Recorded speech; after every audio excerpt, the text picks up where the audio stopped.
Don't come to the launch. I don't want you there. My son said it the way you'd tell someone the restaurant changed its hours. Matter of fact. Like it wasn't the kind of sentence that stays with a person.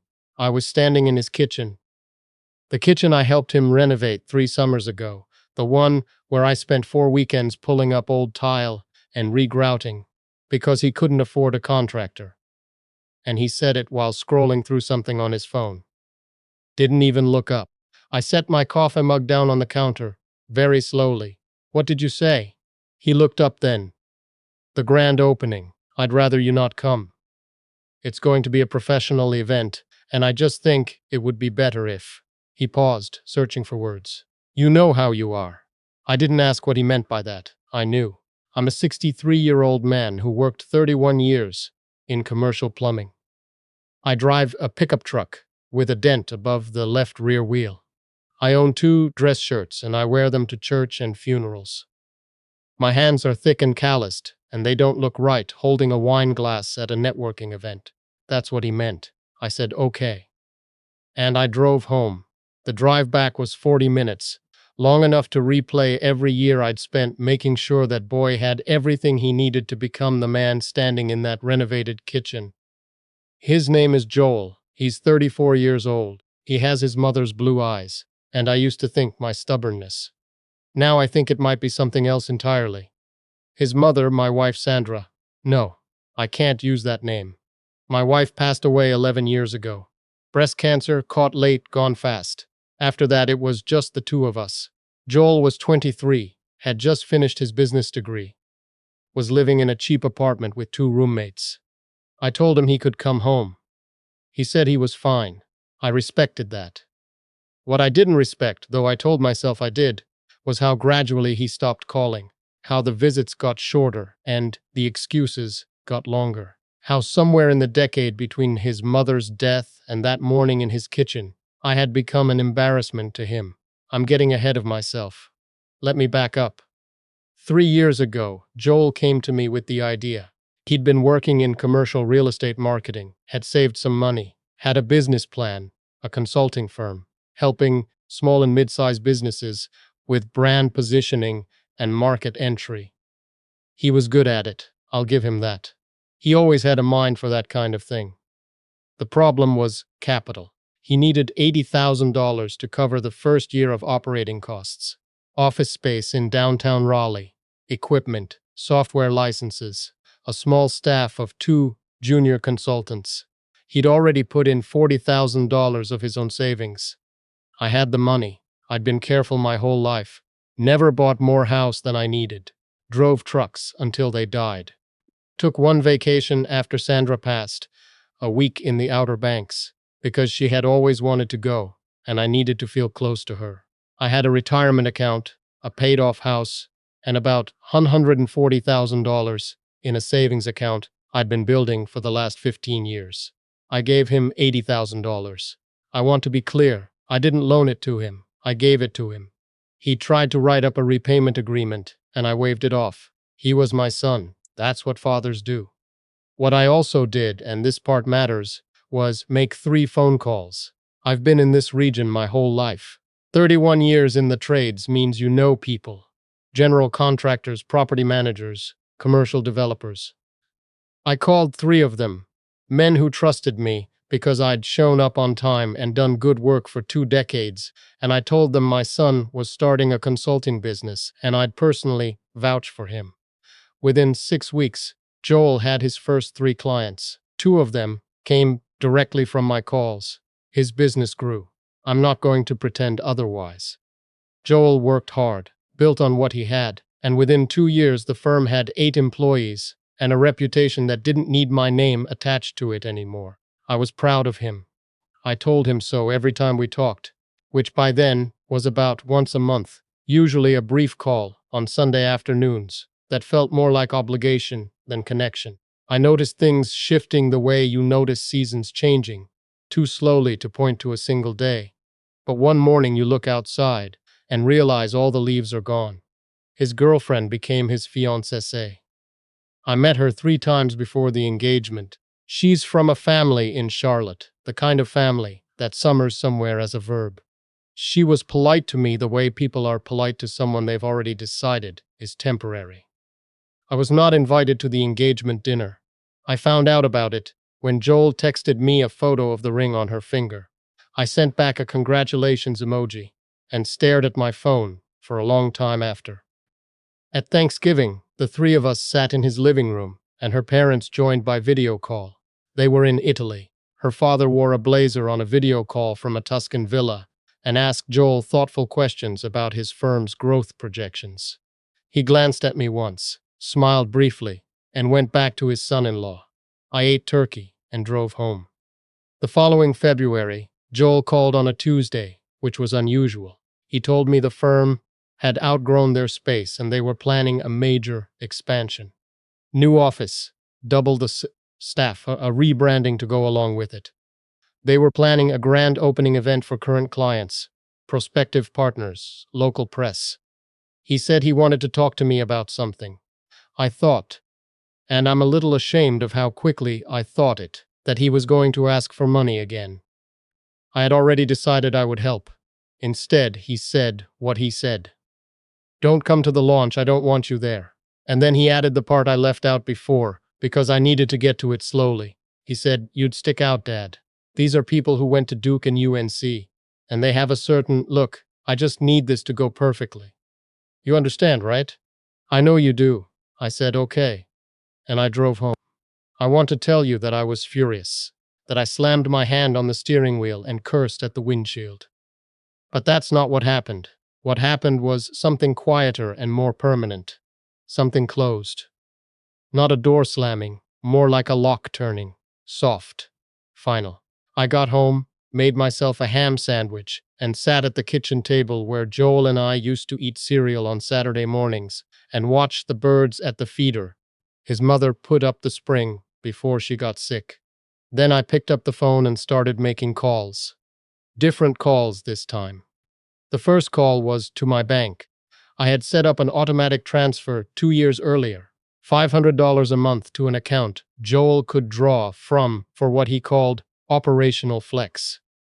It was a small thing I'd done quietly, never mentioned, because I didn't want him to feel like I was counting. I canceled it. The second call was to Ken Dillard. Ken runs a commercial property development company, one of the ones I'd introduced to Joel. We'd known each other 20 years.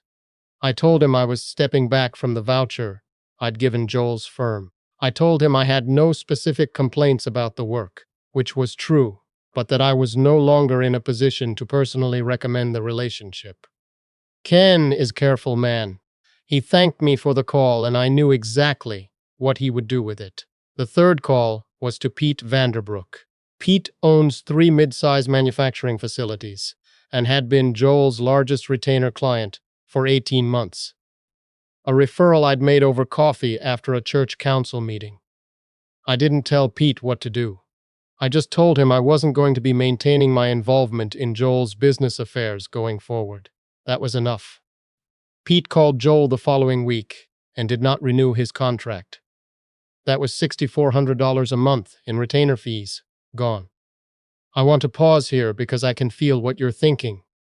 You're thinking, that's cold. That's a father punishing his son through money.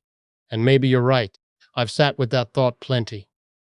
But I want you to understand something about the way I was raised, and the way I raised Joel. When you give your word in support of another person, you're lending them your name, your reputation, your decades of earned trust. That's not nothing. That's everything.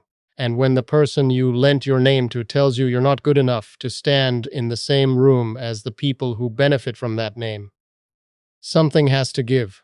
I wasn't punishing Joel. I was just taking back what was mine. The grand opening was a Thursday evening in April. I know because Joel had sent me the save the date back when he was still planning to invite me, before he decided I was a liability. The event space was a renovated warehouse downtown that they'd booked for the evening. I know this because my neighbor's daughter works for the catering company that was contracted for it. I did not go. I want to be absolutely clear about that. I stayed home. I grilled a pork chop on my back deck and watched the sun go down over the pine trees, and thought about Sandra, and wondered what she would have said about all of this. I think she would have cried. I think she would have been angrier than me. What I learned afterward came in pieces. The first piece came from Ken Dillard, who'd heard from a mutual contact that the event had gone well on the surface. Good turnout, the space looked sharp, Joel gave a strong presentation. But two prospective clients who'd been listed as near certain commitments had sent polite regrets in the days before. Industry people, the kind who ask around before they sign anything. Ken thought I should know. The second piece came from Pete Vanderbrook, who called me 2 weeks after the event to tell me he'd run into Joel at a chamber luncheon. He said Joel seemed rattled. The business was still operating, still profitable, but the trajectory had shifted. One of his junior consultants had left. She'd been talking to a competitor. The rebranding had cost more than projected. He was not, Pete said carefully, in a position where things were falling apart. But he was in a position where the ceiling had just gotten a lot lower. The third piece came from Joel himself. He called on a Sunday afternoon, 6 weeks after the launch. When I saw his name on my screen, I took a breath and let it ring twice before I answered. He started with small talk. I let him. He asked about my neighbor's dog, who he knew I'd been walking since she had hip surgery. He asked about the garden. I answered each question in a normal voice and waited. Then he said, I heard Pete didn't renew. That's right, I said, a pause.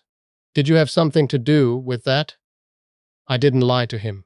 I let some people know I was stepping back from my professional involvement in your business. That's my right. The silence that followed was long enough that I checked to make sure the call hadn't dropped. Then he said, Why would you do that, Dad? And I said very quietly, Why do you think? He said my name. He said he thought I understood. He said it wasn't personal. It was just the reality of the professional world he was operating in. He needed to manage perceptions. I had to know it wasn't about me. It was about the business. I listened to all of it. When he finished, I said, I want you to listen to me now. And he did. I told him that I gave him $80,000, not because I expected anything in return, but because I believed in him.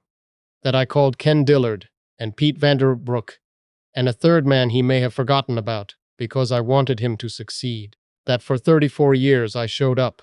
To his games, to his school plays, to the hospital when he had his appendix out at 16, to every moment that required a father, and not once did I ask him to be different than he was. I told him that being asked not to come to his grand opening was the clearest thing anyone had ever said to me, clearer than he probably meant it to be, and that I had listened.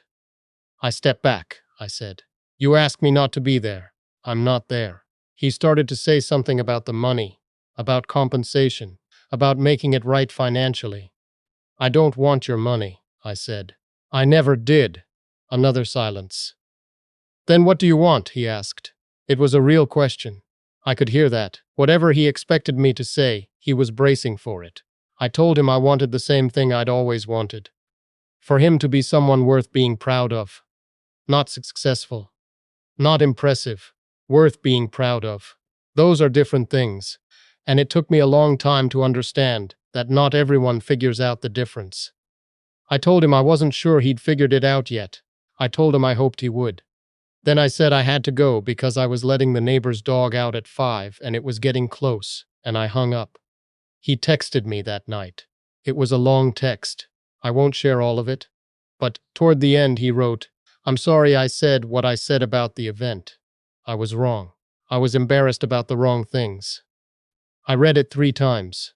I didn't write back that night. I made myself wait until morning because I wanted to answer him from a place that was steady, not one that was relieved or soft too quickly. In the morning I wrote, I know you were. I love you. Let's talk soon. I meant both sentences equally. There are people who will read this and say I went too far, that a father shouldn't use his connections as leverage, that I made a business decision out of hurt feelings. I've heard that argument in my own head more times than I can count. At 2 in the morning when the house is quiet and there's nothing to distract me from the harder questions. Maybe they're right. I don't know. I'm 63 years old and I've made mistakes I can't take back. This might be one of them. What I know is this. I spent 31 years earning a reputation in this community. I earned it with early mornings and honest work, and keeping my word when it would have been easier not to. That reputation was mine.